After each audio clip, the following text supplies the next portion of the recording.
Community, hundreds of people are being tested for COVID-19. This is part of pop-up testing to get as many people as possible screened. Local 12's Christian HAUSER joins us now live from the site off Hamilton Avenue. And Christian, kind of describe for us what you are seeing out there right now. Well, Megan and Kyle, there are still more than 40 vehicles in line here waiting to get tested at this Forest Park location. Many of them have been waiting hours just to get screened. Now, this is one of the hotspot areas seeing a spike in COVID-19 cases over the past couple of weeks. And cars were backed up onto Waycross and Hamilton Avenue before this site even opened at 1 o'clock this afternoon. And the first person to get tested that I talked with, he'd been waiting here since 7:30 this morning. The line stretched around the block in both directions in Forest Park before the site opened. Another site tested 500 people at Airy Elementary. This is LAJANAE Kenny getting tested.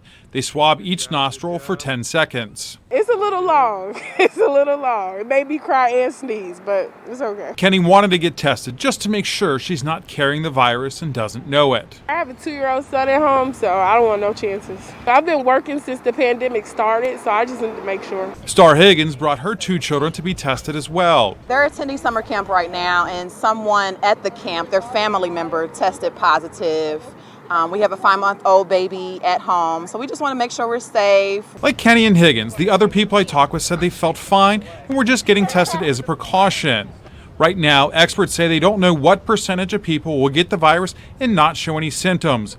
They also don't know how easy it is for one of those silent carriers to transmit the virus to someone else. The key to expanding the capacity and why you see so much testing going on is because we know that the prevalence is higher in the community.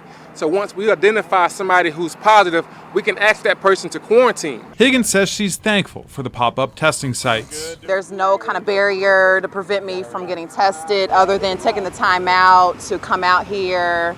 But it's worth it to make sure that we're safe and that we're healthy. Overall, everyone was very happy despite waiting for some people for a few hours out here. Now, I'm told at this Forest Park location, they'll end up testing in the area of 650 to 750 people. The screening's being done with the help of the National Guard and the state. Now, no local money is actually being used here. This is all coming from the state. And if you plan on coming out at one of these locations throughout the rest of the week and you don't want to wait in the long line in your car, a little tip I can tell you, at the walk-up spot, people just parked across the street, walked up, they were in and out in probably 20 to 30 minutes, save themselves, hours on end.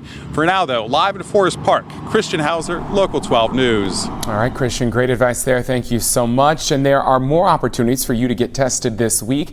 Hamilton County and the National Guard are offering more free testing in Forest Park. Tomorrow, they're going to be at Word of Deliverance Ministries, and Wednesday, you can find them at Forest Chapel Methodist Church. You can get tested tomorrow and Wednesday from 9 a.m. to 1 at the Mount Airy School on Colerain Avenue. It's free, and there are dozens of sites all across the tri-state. We have a map of all the locations at local12.com.